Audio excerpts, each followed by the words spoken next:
Hello दोस्तों, कैसे हैं आप सब लोग। आशा करता हूँ अच्छे होंगे। आज हम जिस मूवी के बारे में बात करने वाले हैं उसका नाम है द फाउंडर। इस मूवी में दिखाया गया है कि किस तरह से एक छोटा सा सेल्समैन जो मिक्सचर बेच रहा होता है वह एक रेस्टोरेंट को बड़ी सी कंपनी में तब्दील कर देता है। तो चलिए स्टार्ट करते हैं। इस मूवी का स्टार्टिंग होता है कुछ इस तरह से। एक सेल्समैन अच्छे से स्पीच प्रिपेयर कर रहा होता है अपनी क्लाइंट के लिए। इस सेल्समैन का काम होता है मिक्सचर बेचना। वह हर जगह जाकर मिक्सचर बेचता है जहाँ पर मिक्सचर की रिक्वायरमेंट होती है, लेकिन हर जगह से उसे रिजेक्शन ही मिलता है। कभी कभार कोई लोग उसका मिक्सचर परचेज कर लेते हैं, बाकी तो वह इधर से उधर भटकता ही रहता है। एक बार उसकी सेक्रेटरी उसे कॉल करती है और कहती है कि कुछ कंप्लेन है तुम्हारे बारे में कि तुमने डिलीवरी अच्छे से नहीं की, सर्विस तुम टाइम पर नहीं करवा रहे और कुछ ऑर्डर्स थे। तब यह सेल्समैन यानी कि रेक रॉक कहते हैं कि पहले हम ऑर्डर के बारे में बात करेंगे, तो ऑर्डर क्या है वह मुझे बताओ। तब वह सेक्रेटरी ऑर्डर लिखवाती है कि एक रेस्टोरेंट से 6 मिक्सचर का ऑर्डर आया है। तब वह कुछ समझ नहीं पाता क्योंकि कभी कभार ही कोई लोग उसके मिक्सचर परचेज करते हैं और एक साथ 6 मिक्सचर के ऑर्डर। वो यकीन ही नहीं करता। वो अपनी सेक्रेटरी को कहता है कि एक बार फिर से रिपीट करना। तब उसकी सेक्रेटरी फिर से एक बार सेम रिपीट करती है कि 6 मिक्सचर का ऑर्डर है। रेक रॉक जल्दी से उस कस्टमर का नंबर लेकर उसे कॉल करता है और कंफर्म करता है। कंफर्म करने पर उसे पता चलता है कि 6 नहीं बल्कि 8 मिक्सचर का ऑर्डर है, गलती से 6 दे दिया। रेक रॉक बहुत ही खुश हो जाता है और जल्दी से उस रेस्टोरेंट पर पहुंचने के लिए वह मैप देखता है। पूरी रात गाड़ी चलाकर सुबह जब वह रेस्टोरेंट के पास पहुंचता है तब वह देखता है कि कई लंबी लाइन है, कई सारे लोग वेटिंग में खड़े हैं, लेकिन उसका टर्न बहुत जल्दी आ जाता है। वह जैसे ही ऑर्डर करता है वैसे ही कुछ सेकंड के अंदर मिल भी जाता है और वह यकीन नहीं कर पाता कि वह उसका ही ऑर्डर है। फिर वेटर उसे समझाता है कि यह आपका ही ऑर्डर है, हमारे यहाँ सर्विस फास्ट है कंपेयर टू ऑल अदर। फिर रेक रॉक छोटी सी बेंच पर बैठकर जब बर्गर और फ्रेंच फ्राइज खा रहा होता है तब वह कई लोगों को देखता है। काफी सारे लोग सेम सिचुएशन से बर्गर और फ्रेंच फ्राइज खा रहे होते हैं। रेक रॉक जब अपना बर्गर अच्छे से देख रहा होता है तब वहाँ पर एक बंदा आता है जिसका नाम होता है मैकडोनाल्ड। वो रेक रॉक से पूछता है कि कैसा लगा तुम्हें टेस्ट। तब रेक रॉक कहता है कि बहुत ही अच्छा है, ऐसा बर्गर मैंने अपनी जिंदगी में नहीं खाया। मैकडोनाल्ड कहता है कि ठीक है, क्या तुम रेस्टोरेंट देखना चाहते हो अंदर से।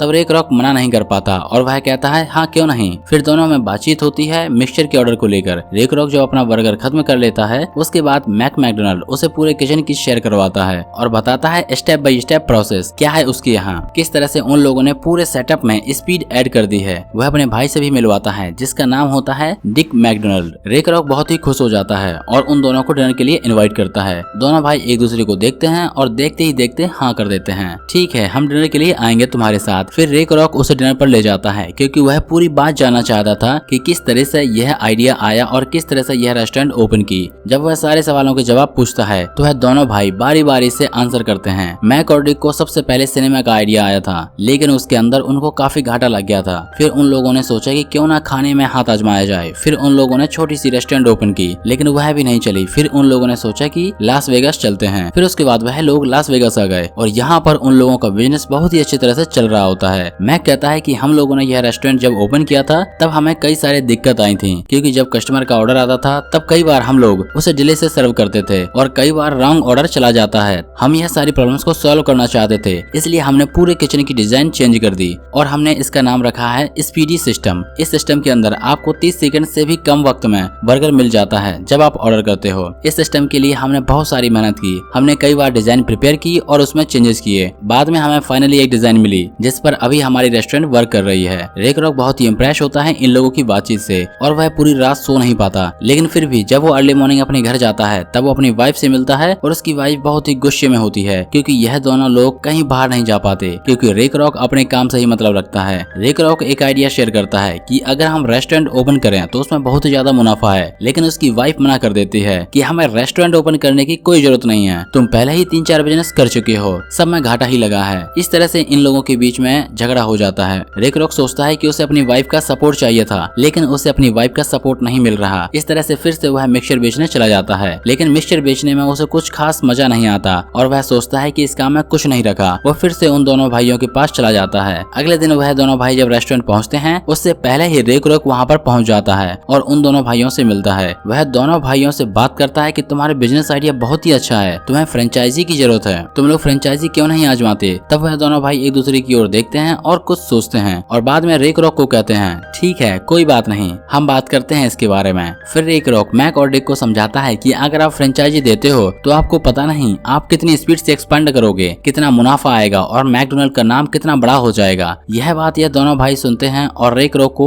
थोड़ी देर के लिए बाहर भेज देते हैं। फिर ये दोनों भाई डिसीजन लेते हैं कि कि यह करना चाहिए या नहीं करना चाहिए। फिर फाइनली रिजल्ट आता है कि ठीक है, हम एक्सपैंड करेंगे लेकिन अपने हिसाब से, सब कुछ हमारे हाथ में रहेगा, हम सिर्फ फ्रेंचाइजी देंगे, बाकी अथॉरिटी सब हमारे पास रहेगी। इसके बाद में रेक रॉक को अंदर बुलाते हैं और उससे कहते हैं ठीक है हम करेंगे। रेक रॉक बहुत ही खुश हो जाता है। वह नेक्स्ट डे ही लीगल प्रोसीजर करना स्टार्ट कर देता है। फिर वह लोन लेने के लिए बैंक में जाता है लेकिन उसे लोन नहीं मिलती। फिर वह अपने घर को ही गिरवी रख देता है और वहाँ से कुछ लोन लेकर कुछ लैंड परचेज करता है और वहाँ पर पूरा सेटअप तैयार करना स्टार्ट कर देता है रेस्टोरेंट के लिए। डिक और मैक से कई बार बहस हो जाती है रेक रॉक की, क्योंकि वह दोनों का काम बहुत ही स्लो था और रेक रॉक को यह पसंद नहीं था कि कोई स्लो काम करे। उसके मुताबिक उसे काम करना स्टार्ट कर देना चाहिए था, जबकि वह कई दिन पीछे चल रहा था। फोन में कई बार डिक, मैक और रेक रॉक की बहस हो जाती थी। रेक रॉक पूरे दिन अपने रेस्टोरेंट में काम करता रहता है। वह छोटी मोटी प्रॉब्लम को सॉल्व करता है और सभी लोगों को अच्छे से सिखाता है कि इस बर्गर में अभी भी कुछ कमियां हैं। वह सभी तरह से ट्रेन करता है अपने एम्प्लॉय को और छोटा मोटा काम अपने हैंड से ही कर देता है, जैसे कि साफ सफाई हो गया,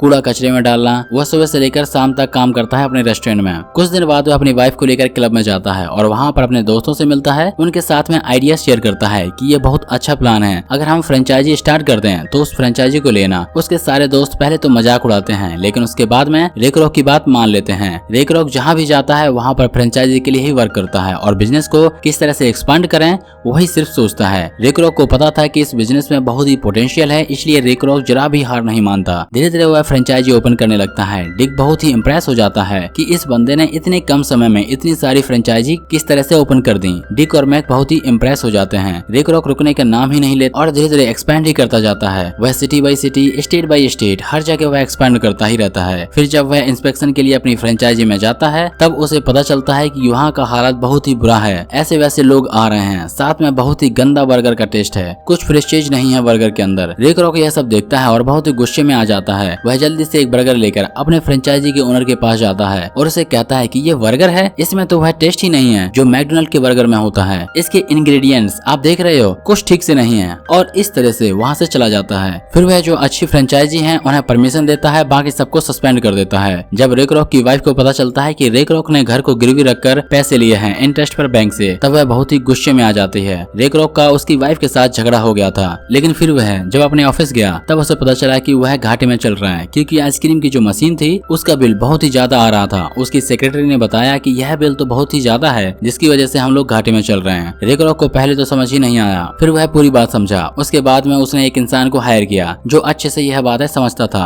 उसने रेक रॉक के बिजनेस को अच्छे से एनालाइज किया और उसे देखा अच्छे से। फिर उसे पता चला कि रेक रॉक का बिजनेस मॉडल बहुत ही गलत है। वह एक्चुअली रेस्टोरेंट में नहीं, रेक रॉक रियल एस्टेट के बिजनेस में था। फिर वह अपना बिजनेस मॉडल पूरी तरह से चेंज कर देता है और मैकडोनल्ड कंपनी को अपने एंड से स्टार्ट कर देता है। फिर मैकडोनल्ड कंपनी के लेटर पैड में वह एक लेटर भेजता है। डिक यह लेटर को देखकर बहुत ही परेशान हो जाता है। वह कहता है कि तुमने हमारी कंपनी का लोगो क्यों यूज किया? तब रेक रॉक कहता है कि मैंने तुम्हारी कंपनी का लोगो यूज नहीं किया, मैंने अपनी कंपनी बनाई है। यह सब जो फ्रेंचाइज है वह सब मेरे अंदर है। इस तरह से इन दोनों का झगड़ा चलता ही रहता है। रेक रॉक पूरे अमेरिका में फेमस होने लगता है। एक सिटी के बाद दूसरी सिटी, एक स्टेट के बाद दूसरे स्टेट, हर जगह उसकी फ्रेंचाइजी की बहुत ही डिमांड होती है। सभी लोग उसकी फ्रेंचाइजी लेना चाहते हैं। वो न्यूयॉर्क जाता है, वहाँ पर उसका बहुत ही अच्छे से वेलकम किया जाता है और वहाँ पर रेक रॉक बहुत ही खुश होता है। रेक रॉक की एक खास बात थी, वह ऐसे एम्प्लॉय को चुनता था जिसे एक्चुअली में जॉब की जरूरत हो। वह ऐसे सेल्समैन को ढूंढता था जो बहुत ही मेहनत कर सके, बहुत ही हार्ड वर्किंग हो। वह कोई बड़ी जगह से एम्प्लॉय को हायर नहीं करता था, लेकिन वह छोटी छोटी जगह से, छोटे छोटे बार, छोटे छोटे क्लब में जाकर एम्प्लॉय को ढूंढता था